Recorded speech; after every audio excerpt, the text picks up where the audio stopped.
Hello, Monster Mama 1, 2, 3, 4, and more. Reading aloud The Secret Garden. So, The Secret Garden is a novel by Frances Hodgson Burnett. And the text on the screen is from the Gutenberg Bible. Sorry, it's Gutenberg Bible. Oh, Project Gutenberg ebook. Woo! It's a long book. So we had read about how Mary was all alone and was grump, and she found herself in this way, a very strange, lonely place with a locked garden that no one's been in for 10 whole years. But just last chapter, a robin showed her the way. So how do we do it? All right, so now we got the strangest house anyone ever lived in.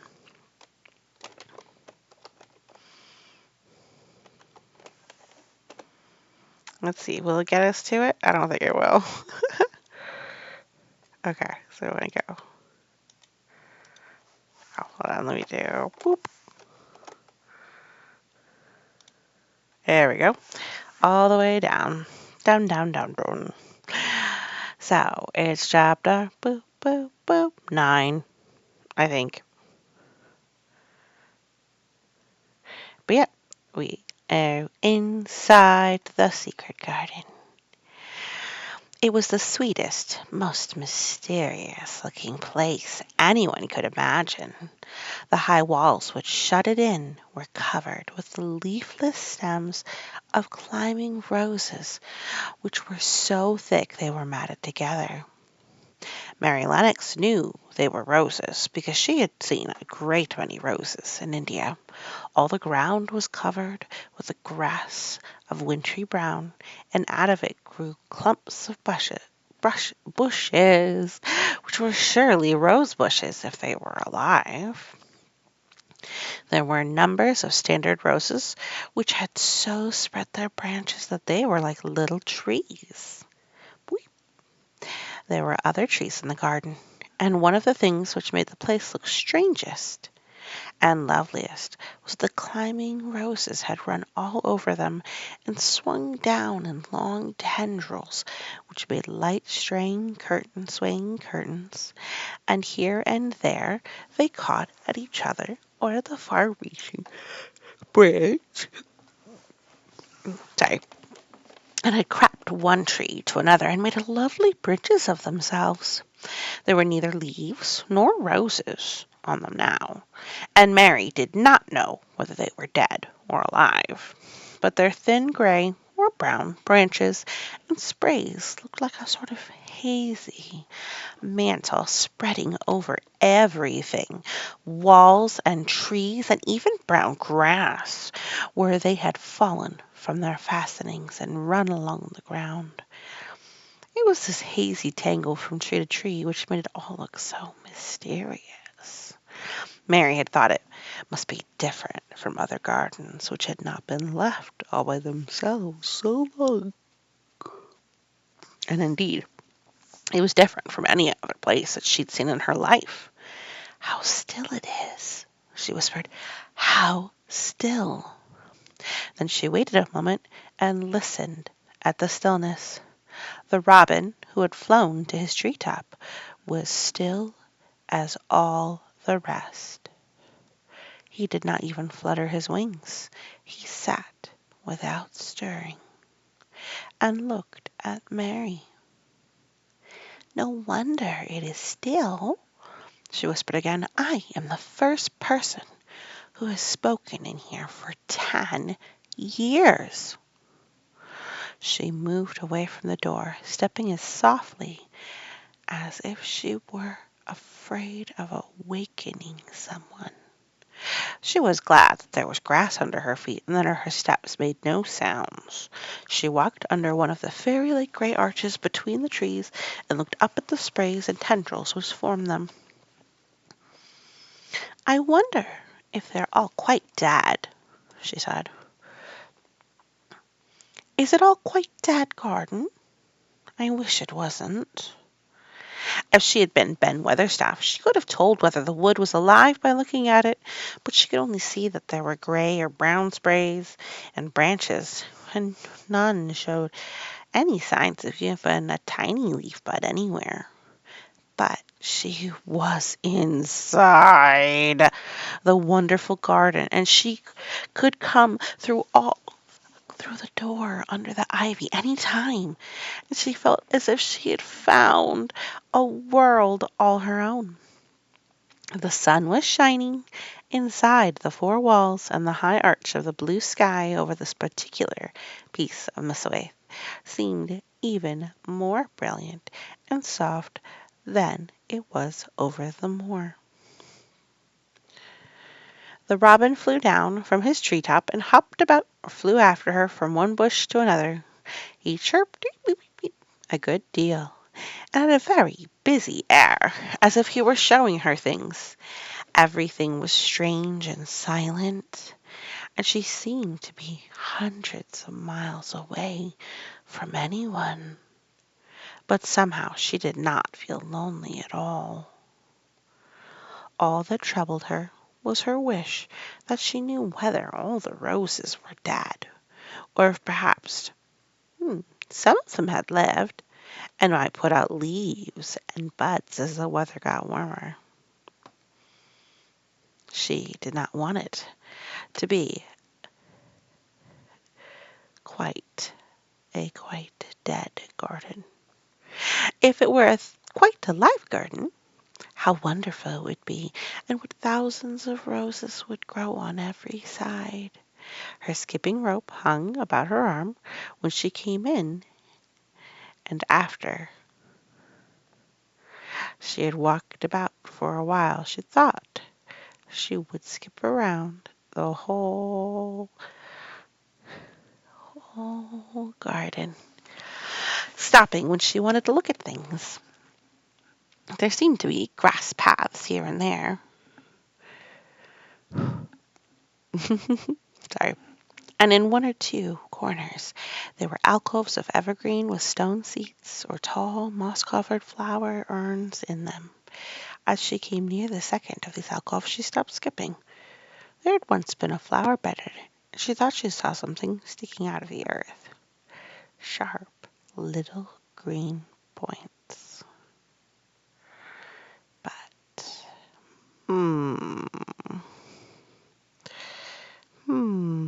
she remembered what Ben Weatherstaff had said, and she knelt down to look at them. Yes, they are tiny growing things, and they might be crocuses or snowdrops or daffodils, she whispered. She bent very close to them and sniffed the fresh scent of the damp earth. She liked it very much. Perhaps there are some other ones coming up in other places, she said. I will go over all the garden and look. She did not skip, but walked. She went slowly and kept her eyes neatly.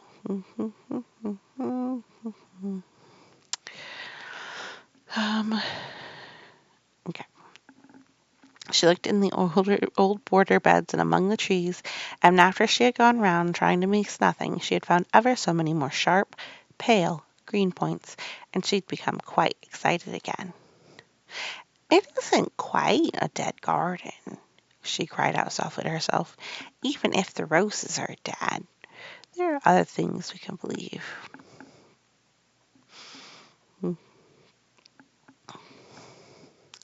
Other things alive. She did not know anything about gardening, but the grass seemed so thick of it in places where the green points were pushing their way through that she thought she would not prefer. That. So, the places where they were pushing through, she thought they did not seem to have enough room to grow. She reached all around until she found a rather sharp piece of wood and knelt down and dug and did wheel at. As far as weeded out the weeds and grass until she made a nice little clear spaces around them. Whew. Now they look as if they could breathe, she said, and she had finished the first ones. I'm going to do ever so many more. I'm going to do all I can. Even if I haven't time today, I'll come tomorrow. She went from place to place to adjust the children.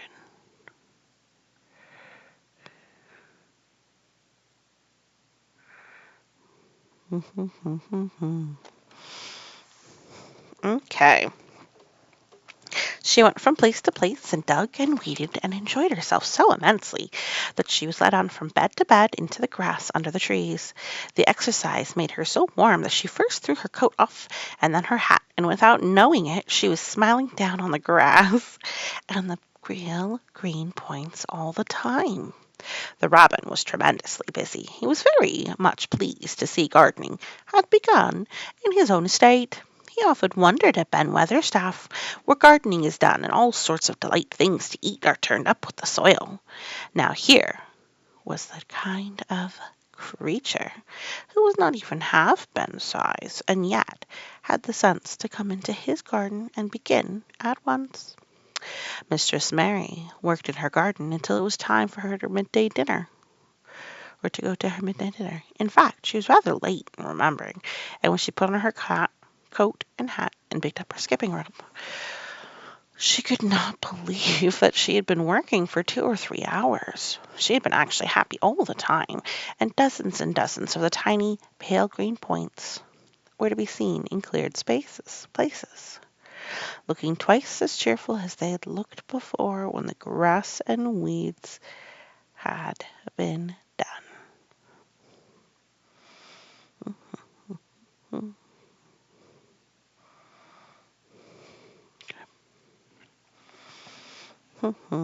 I shall come back this afternoon, she said, looking round at her new kingdom, and speaking to the trees and rose bushes as if they had heard her. Then she ran lightly across the grass, pushed open the slow old door, and slipped through it under the ivy. She had such red cheeks and such bright eyes, and ate such dinner that Martha was delighted. 10 pieces of meat and 2 helps of rice pudding, she said. Mother will be pleased when I tell her that skipping rope's done for thee. In the course of her digging with her pointed stick, Mistress Mary had found herself digging up a sort of white root, rather like an onion.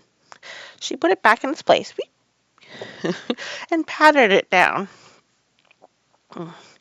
the earth carefully around it, and just now she wondered if Martha could tell her what it was. Martha, she said, what are those white roots that look like onions? They're bulbs, answered Martha. Lots of spring flowers grow from them. The very little ones are snowdrops and crocuses, and the big ones are narcissus and jonquils and daffodils. And the biggest of all is lilies and purple flags. They're nice. Dick has got a whole lot of them planted in our little bit of garden. Does Dickon know all about them? Asked Mary, a new idea taking presence in her mind. Our Dickon could make a flower grow out of a brick walk. Mother says he just whispers things out of the ground. Do bulbs live a long time? Would they live years and years if no one helped them? Inquired Mary anxiously. They're things as helps themselves, said Mary. That's why poor folk can afford to have 'em. If you don't chop 'em, most of 'em will work all the way underground for a lifetime and spread out and have little 'uns. There's a place in the park woods where there's snowdrops by the thousands. They're the prettiest sight in Yorkshire when the spring comes. No one knows when they were first planted. I wish spring were here now, said Mary. I want to see all the things that grow in England. She had finished her dinner and gone to her favorite seat in the hearth rug. I wish I had a little spade, she said. Whatever does thou want a spade for? Asked Martha, laughing. I'm not going to start to dig the digging. must tell Mother that, too. Mary looked at the fire and pondered a little. She must be careful if she meant to keep her secret kingdom. She wasn't doing any harm, but if Mr. Craven found out about it at the open door, he'd be fearfully angry and get a new key and lock it up forevermore. She really could not bear that. This is such a big, lonely place. She started slowly, as if she were turning matters over in her mind. The house is lonely, and the park is lonely, and the gardens are lonely. So many places seem shut up. I did many things in India, but there were more people to look at it. To look at natives and soldiers marching by, and sometimes bands playing. And my ayah told me stories. There's no one to talk to here except you and Ben Weatherstaff. And you have to do your work, and Ben Weatherstaff won't speak to me often. I thought if I had a little spade, I could dig somewhere, as he does, and I might make a little garden if he would give me some seeds. Martha's face quite lighted up. There now, she exclaimed, if that wasn't the things Mother said. She says, there's a whole lot of room in that big place. Why don't they give her a little bit for herself, even if she doesn't plant nothing but parsley and radishes? She dig and rake away and be right happy over it. That's them words that she said. Were they? Said Mary. How many things she knows, doesn't she? Ah, said Martha. It's like she says, a woman that brings up 12 children learns something good besides her ABC. Children's as good as arithmetic to get you figuring and finding out things. How much would a spade cost? A little one? Mary asked. Well, was Martha's reflective answer, at Thwaite Village there's a shop or two. I saw a little garden set with a spade and a rake and a fork all tied together for 2 shillings. And they was about stout enough to work with, too. I've got more than that in my purse, said Mary. Mrs. Morrison gave me 5 shillings, and Mrs. Medlock gave me some money from Mr. Craven. Did he remember thee that much? Exclaimed Martha. Mrs. Medlock said I was to have a shilling a week to spend. She gives me one every Saturday. I don't know what to spend it on. My word, that's riches, said Martha. They can buy anything in the world that wants. The rent of our college is only 1 and 3 pence, and it's like pulling eye teeth to get it. Now I've just thought of something, putting her hands on her hips. What? Said Mary eagerly. In the shop at Thwaite they sell packages of flower seeds for a penny each, and our Dickon, he knows which is the prettiest ones and how to make 'em grow. He walks over to Thwaite many a day just for the fun of it. Does thou know how to print letters? Suddenly. I know how to write, Mary answered. Martha shook her head.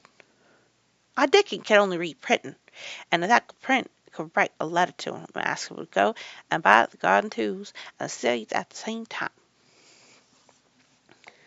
Oh, you're a good girl, Mary cried. You are really. I don't know you were so nice. I know I can print letters if I try. Let's ask Mrs. Medlock for a pen and ink and some paper. I'll got some of that my own, said Martha. I bought them so I could print a bit of a letter to Mother on of a Sunday. I'll go and get it. She ran out of the room, and Mary stood by the fire and twisted her thin little hands together with sheer pleasure. If I have a spade, she whispered, I can make the earth nice and soft and dig up weeds. If I have seeds and can make flowers grow, the garden won't be dead at all. It will come alive. She did not go out again that afternoon because when Martha returned with her pen and ink and paper, she was obliged to clear the table, carry the plates and the dishes downstairs, and when she got into the kitchen, Mrs. Medlock was there and told her to do something. So Mary waited for what seemed to her a long time before she came back. Then it was a very serious piece of work to write to Dickon. Mary had been taught very little because her governesses had disliked her so much, her too much to stay with her. A governess is kind of like a live-in nanny that teaches you how to do things. So it's kind of like a babysitter who's paid to teach you, though, like a home teacher. She could not spell particularly well, but she found out that she could print letters when she tried. This was the letter Martha dictated to her. My dear Dickon, this comes hoping to find you well as it leaves me at present. Miss Mary has plenty of money, and will you go to Thwaite and buy her some flower seeds and a set of garden tools to make a flower bed? Pick the prettiest ones and easy to grow because she has never done it before and lived in India, which is different. Give my love to Mother and each one of you. Miss Mary is going to tell me a lot more so that on my next day out you can hear about elephants and camels and and gentlemen going hunting lions and tigers. Your loving sister, Martha Phoebe Sowerby. We'll put the money in the envelope, and I'll get the butcher's boy to take it in his cart. He's a great friend of Dickens, said Martha. How shall I get the things when Dickon buys them? Asked Mary. I'll bring him to him yourself. He likes to walk over this way. Oh, exclaimed Mary. Then I shall see him. I never thought I should see Dickon. Does thou want to see him? Asked Martha suddenly, and she looked so pleased. Yes, I do. I've never saw a boy foxes and crows loved. I want to see him very much. Martha gave a little start as if she remembered something. Now, to think, she broke out, to think of me forgetting out there. And I thought I was going to tell you the first thing this morning. I asked Mother, and she said she'd ask Mrs. Medlock her own self. What do you mean? Mary began. What I said Tuesday, asking if you might be driven over to Cod Cottage some day and have a bit of Mother's hot oat cake and butter and a glass of milk. It seemed as if all the interesting things were happening in one day. To think of going over the moor in daylight when the sky was blue. To think of going to the cottage which held 12 children. Does she think Mrs. Medlock would let me go? She asked quite anxiously. She thinks she would. She knows what a tidy woman Mother is, and how clean she keeps the cottage. If I went, I should see your mother as well as Dickon, said Mary, thinking it over and liking the idea very much.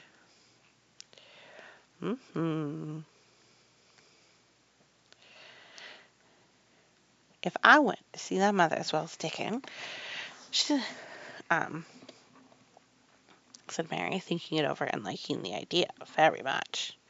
She doesn't seem to be like the mothers in India. Her work in the garden and the excitement of the afternoon ended making her feel quiet and thoughtful. Martha stayed with her until tea time. They sat in comfortable quiet and talked very little. But just before Martha went downstairs for the tea tray, Mary asked a question. Martha, she said, has the scullery maid had a toothache again today? Martha certainly started suddenly. What makes thee ask that? She said. Because when I waited for so long for you to come back, I opened the door and walked down the corridor to see if you were coming, and I heard that far-off crying again, just as we heard it the other night.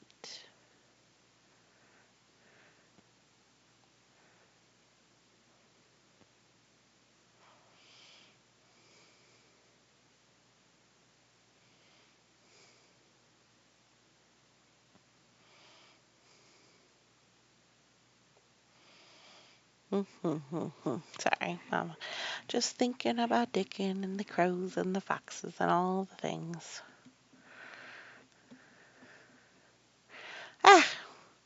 said Martha restlessly. "I mustn't go walking in the corridors and listening. Mr. Craven would be very angry. There's no knowing what he'd do." "I wasn't listening," said Mary. "I was just waiting for you, and I heard it. That's 3 times." "My word, there's Mrs. Medlock's bell," said Martha, and she almost ran out of the room. "It's the strangest house anyone ever lived in," said Martha drowsily, as she dropped her head to the cushion seat of the armchair near. Fresh air and digging and skipping rope had made her feel so comfortably tired that she fell asleep.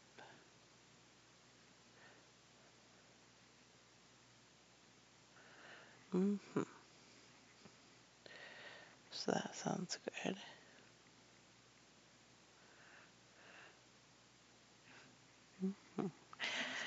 So that was the end of chapter 9.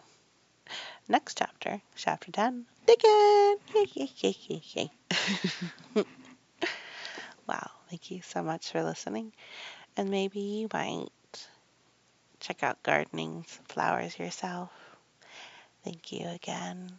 If you liked it, give a like. Especially if you lasted this far, goodness.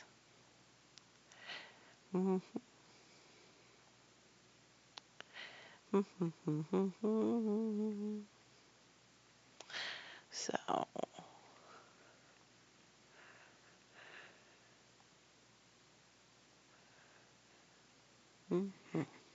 well, that's the end of that. I'm so sorry. I'm falling asleep myself. Mary falling asleep. Monster Mama falling asleep. Everybody falling asleep. Well, thank you so much for listening. You are worthy of love, and you have a good day.